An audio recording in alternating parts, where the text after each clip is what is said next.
Nepal cricket team के 2025 में total 12 CWC के मैचेस है।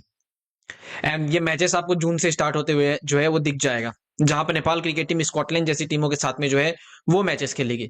लेकिन आपको पता है कि ये जो सीडब्ल्यूसी के मैचेस है उससे भी ज्यादा इंपॉर्टेंट नेपाल के लिए अभी फिलहाल के लिए क्या है? नेपाल के लिए अभी फिलहाल सबसे ज्यादा इंपॉर्टेंट है बायलैटरल सीरीज। हाँ, बायलैटरल सीरीज की मैं बात कर रहा हूं, जो कि ओडीआई फॉर्मेट में बहुत ही ज्यादा नेपाल के लिए जरूरत है। आप ओडीआई एंड टी20 मिक्स कह सकते हो, क्योंकि 2026 वर्ल्ड कप क्वालिफायर को लेके भी जो है यहाँ पे प्रैक्टिस चाहिए। एंड जनवरी का महीना आप देखो यहाँ पे लगभग लगभग जो है निकलने वाला है। मैं कभी कभी हैरान होता हूं कि इतने दिनों का रेस्ट प्लेयर को क्यों दिया जाता है। ठीक है, आपने यहाँ पे एनपीएल करवाया, बहुत अच्छी बात है, एनपीएल हो गई। फिर आपने जो है वो जे ट्रॉफी करवाया, बहुत अच्छी बात है, जे ट्रॉफी हो गई। लेकिन अब यहाँ पे बायलेटरल की अनाउंसमेंट कब होगी? क्योंकि देखो ऐसा एक्सपेक्ट किया जा रहा था कि फरवरी के स्टार्टिंग में जो है नेपाल के यहाँ पे बायलेटरल सीरीज वगैरह की जो है अनाउंसमेंट की जाएगी। आप किसी भी एसोसिएट नेशन के साथ में जो है बायलेटरल्स खेल सकते हो, क्योंकि अगर आप यही चीजें टेस्ट नेशन में देखो तो कोई भी बड़ा इवेंट अगर खत्म हो जाता है ना, तो टीमें जो है बायलेटरल सीरीजेस वगैरह खेलती है। चाहे आप इंडिया ऑस्ट्रेलिया के ले लो, चाहे इंग्लैंड ऑस्ट्रेलिया के ले लो, चाहे श्रीलंका बांग्लादेश का ले लो, चाहे श्रीलंका ऑस्ट्रेलिया के ले लो। आप देखो कि हर एक टीम जो है इंटरनेशनल फॉर्मेट में वो बायलेटरल्स खेलती है।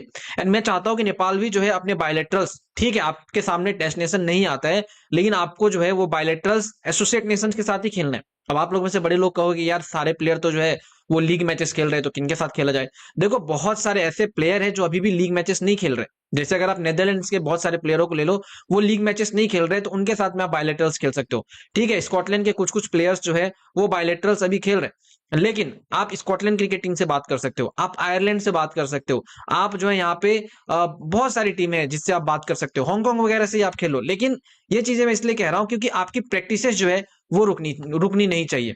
एंड ऐसा नहीं है कि आप बायलेटरल्स खेल रहे हो तो बहुत ही ज्यादा इजी पिच पे खेलो, आप बहुत ही ज्यादा टफ पिच पे खेलो, ताकि आने वाला जो 2025 में आपका सीडब्ल्यूसी मैचेस है, क्योंकि हमने ऑलरेडी 2024 में देखा था नेपाल क्रिकेट टीम की हालत क्या थी। आपने भी जो है देखा था, मैंने भी देखा था कि पूरे 2024 में नेपाल सीडब्ल्यूसी लीग मैचेस में बहुत ज्यादा स्ट्रगल करी है, बैटिंग के मामले में, बॉलिंग के मामले में। एंड बहुत सारी चीजें ऐसी हुई है जो नहीं होना चाहिए था 2024 के सीडब्ल्यूसी में। एंड अगर आप 2027 वर्ल्ड कप क्वालिफाई करना चाहते हो, क्योंकि देखो मैं चाहता हूं नेपाल क्वालिफाई करे, नेपाल को जल्दी से जल्दी टेस्ट नेशन का जो है स्टेटस मिले नेपाल बड़ी टीमों के अगेंस्ट के लिए, लेकिन उसके लिए आपको मैचेस जीतने पड़ेंगे। क्योंकि साल 2024 में आप जो है बहुत सारे मैचेस हारे हो, तो आपको जो है यहाँ पे जीत चाहिए, उसके लिए प्रैक्टिसेस चाहिए, प्रैक्टिसेस के लिए बायलेटरल सीरीज चाहिए। क्योंकि ठीक है डोमेस्टिक आप करवा रहे हो, लेकिन डोमेस्टिक में आपको वो प्रैक्टिस नहीं मिलती है जो आप इंटरनेशनल लेवल पे लोगे। डोमेस्टिक बहुत ज्यादा इंपॉर्टेंट है, आप अपने फॉर्म को वापस लाने के लिए जो है खेल सकते हो, लेकिन यहाँ पे बायलेटरल सीरीज जो है मैं सोचता हूं कि नेपाल को चाहिए। एंड जितनी जल्दी अनाउंसमेंट की जाए बहुत ही ज्यादा अच्छा है। हालांकि ऐसा सुनने में भी आया था कि फरवरी मंथ में जो है वो नेपाल किसी एक टीम के साथ में बायलेटरल सीरीज खेलेगी, जहां पे टी20 एंड ओडीआई वाला फॉर्मेट होगा। क्योंकि आप देखो आपका सीधा सीधा जो मेन आईसीसी का मैच है वो आपका जून में एक सीडब्ल्यूसी एंड उससे पहले हो सकता है यहाँ पे क्वालिफायर हो जाए 2026 को लेके, तो वो दो है। बाकी उसके पहले तो और कुछ है ही नहीं। तो उतने दिनों तक अगर आप प्लेयर को रेस्ट दोगे, फिर आप अचानक सोचोगे कि हम जो है यहाँ पे डायरेक्ट जाके टी20 में खेलेंगे, तो वो चीजें कहीं ना कहीं नेपाल को जो है बैकफायर कर जाएगी। क्योंकि ये सेम चीजें मैंने जो है 2024 के सीडब्ल्यूसी लीग 2 मैचेस से पहले देखे थे।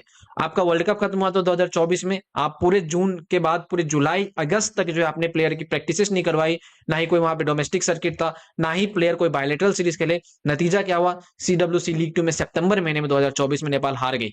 जो वहां पे मैच हुआ था मेरे हिसाब से कनाडा के अंदर मैच हुआ था ना, वहां पे जाके फिर आप वहां से यूएसए जाते हो, समझ रहे हो? तो कहीं ना कहीं मैं चाहूंगा यार नेपाल वो चीजें ना करे जो 2024 में गलतियां करी थी। एंड बायलेटरल सीरीज वगैरह मेरे हिसाब से नेपाल को खेलते रहना चाहिए। तो मैं कैन बोर्ड से रिक्वेस्ट करूंगा कि प्लीज किसी बायलेटरल के लिए किसी एसोसिएट नेशन के साथ में आप कांटेक्ट करें, उनसे आप कहें कि यार बायलेटरल्स खेलना है। क्योंकि देखो किसी भी आप एसोसिएट नेशन को कहोगे वो आपको मना नहीं करेगा, क्योंकि नेपाल का जो रिस्पेक्ट है अभी एसोसिएट नेशंस के बीच में बहुत ही ज्यादा बड़ा है।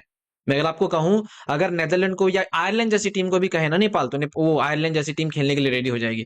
तो कहीं ना कहीं मैं चाहता हूं नेपाल किसी चलो अगर टेस्ट नेशन से खेलना है तो आप किसी ए टीम से खेलो, आप वेस्ट इंडीज की ए टीम से खेलो या फिर श्रीलंका की ए टीम से खेलो, लेकिन बायलेटरल सीरीज मेरे हिसाब से नेपाल को अभी चाहिए। क्योंकि प्लेयर्स रेस्ट मोड पे है, एंड अचानक से आप उसको आके कहोगे कि आईसीसी इवेंट में आप जीत जाओ, वो चीजें बैकफायर कर जाती है।